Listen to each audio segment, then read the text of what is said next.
केंद्र में 10 वर्ष से बैठी मोदी सरकार ने लोकसभा चुनाव को देखते मोदी की गारंटी रूपी कपोल कल्पित संकल्प पत्र जारी किया, जिस पर कटाक्ष करते हुए छत्तीसगढ़ प्रदेश कांग्रेस कमेटी के महामंत्री एवं राजनांदगांव लोकसभा के प्रभारी शाहिद भाई ने लोकसभा वॉर रूम प्रभारी जितेंद्र मुदलियार, महापौर हेमा देशमुख, प्रदेश प्रवक्ता रुपेश दुबे के साथ पत्रकार वार्ता लेकर शाहिद भाई ने न्याय पत्र और मोदी की गारंटी का सिलसिलेवार तुलनात्मक व्याख्या करते हुए कहा कि एक तरफ कांग्रेस ने जहां किसानों को एसपीपी की गारंटी और कर्ज माफी सहित कृषि यंत्रों व खाद बीज को जीएसटी मुक्त करने की बात कही है, वहीं दूसरी ओर भाजपा ने किसानों के प्रति अपना फिर से अड़ियल रवैया अपनाते हुए एमएसपी की कोई ठोस बात नहीं की है।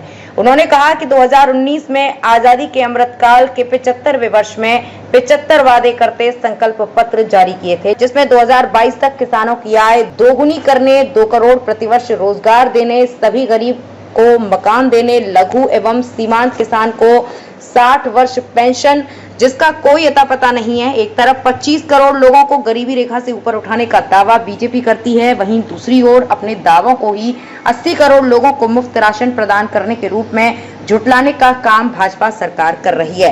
कांग्रेस ने देश में बढ़ती महंगाई व बेरोजगारी को नियंत्रित करने की बात अपने न्याय पत्र में की है, वहीं भाजपा द्वारा इस पर कुछ नहीं कहा गया है। जातिगत जनगणना के संबंध में कांग्रेस ने अपना स्पष्ट रुख प्रदर्शित किया है।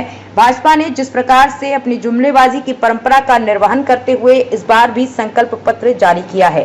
प्रधानमंत्री आवास योजना के नाम पर केंद्र और राज्य के बीच के रोड़ा को समाप्त करने में असफल भाजपा जनधन खाते की बड़ी बात कर रही है, जबकि अधिकांश खाते बंद हैं। महादेव ऐप के नाम पर कांग्रेस पार्टी को बदनाम करने का घिनौना खेल भी भाजपा कर रही है, जबकि महादेव पर पहली कार्रवाई छत्तीसगढ़ कांग्रेस सरकार ने करते हुए 710 बैंक खाता फ्रीज कर 72 मामले दर्ज कर 449 लोगों को गिरफ्तार किया। इस महादेव को आज भी भाजपा का संरक्षण मिला हुआ है।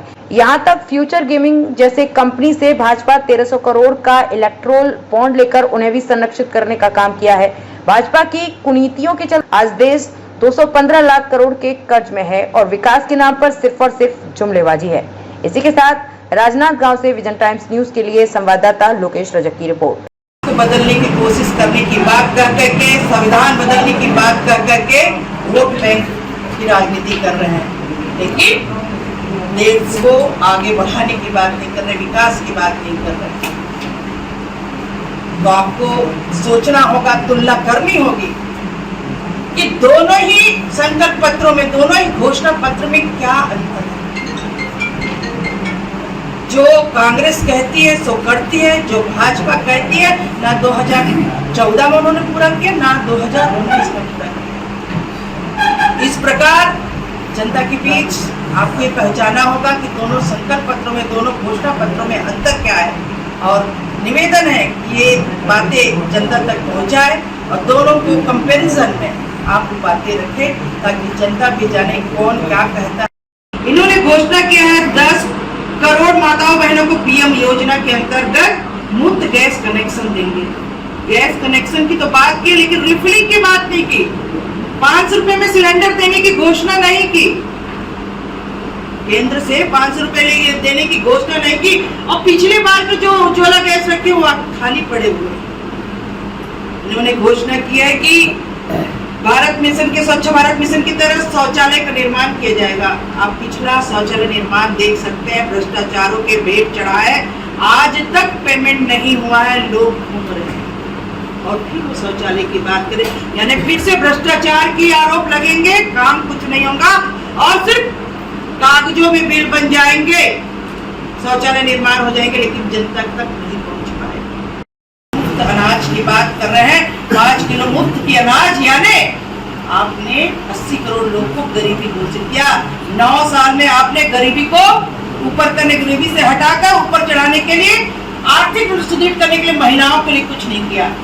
जबकि कांग्रेस ने अपने मैनिफेस्टो में नारी न्याय योजना के तहत, महालक्ष्मी योजना के तहत हर महिला को हर महीने 8,333 रुपए की घोषणा की है, साल में 1 लाख की घोषणा की है।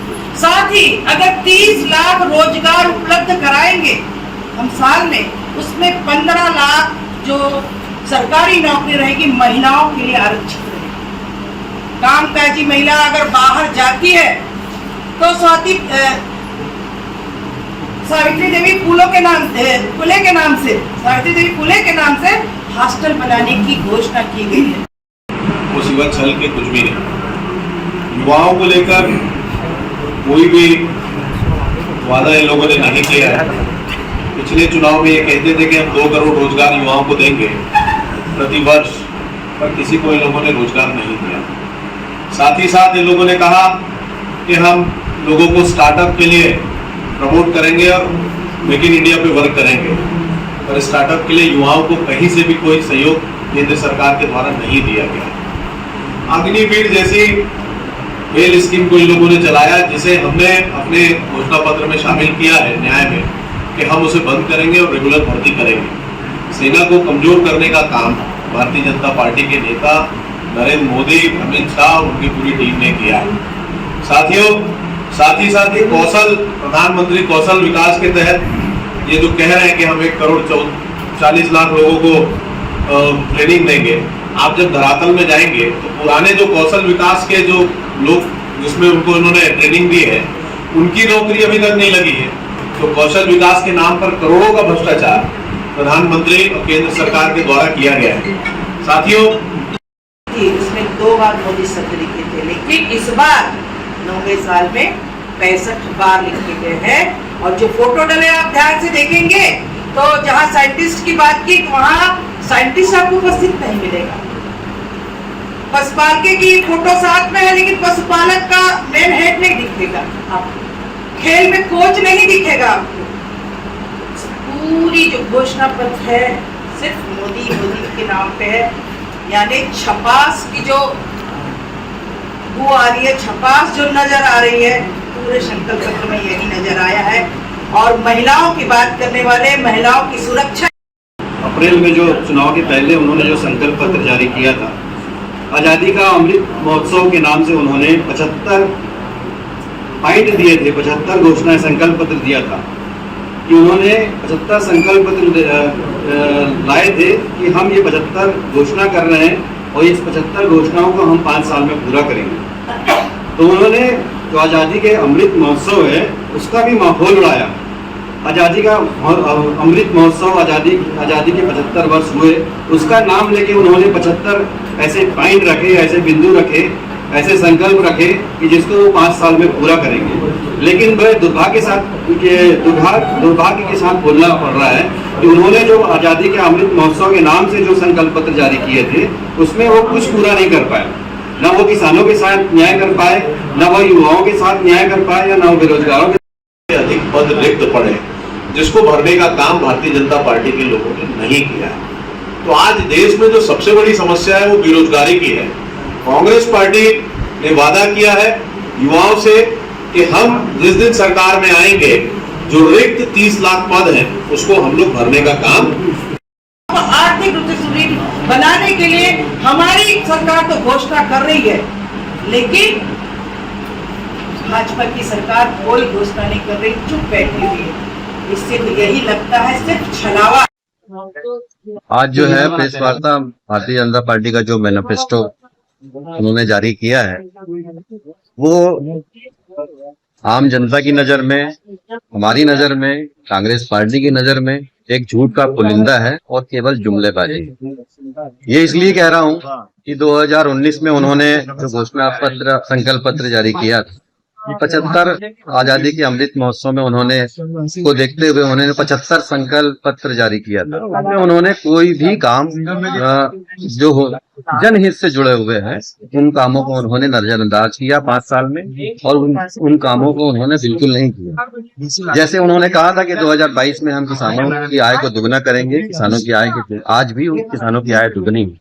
मैं 2014 में नहीं जाना चाहता, जिसमें उन्होंने कहा था कि हम 100 स्मार्ट सिटी बनाएंगे, आज तक नहीं बने हैं। उन्होंने कहा था कि हम देश से काला धन वापस लाएंगे, आज तक नहीं आए। उन्होंने कहा था हर के खाते में 15 लाख रुपए जाएंगे, आज तक नहीं हुए। ऐसे जुमलेबाजी, अनेक जुमलेबाजी है, जो जुमलेबाजी को बढ़ाते हुए इस तीसरे टर्म में भी उन्होंने जो घोषणा पत्र उन्होंने अपना संकल्प पत्र जारी किया है, वो केवल झूठ का पुलिंदा है और हमेशा की तरह केवल जुमलेबाजी ही है। कांग्रेस का क्या है जनहित में?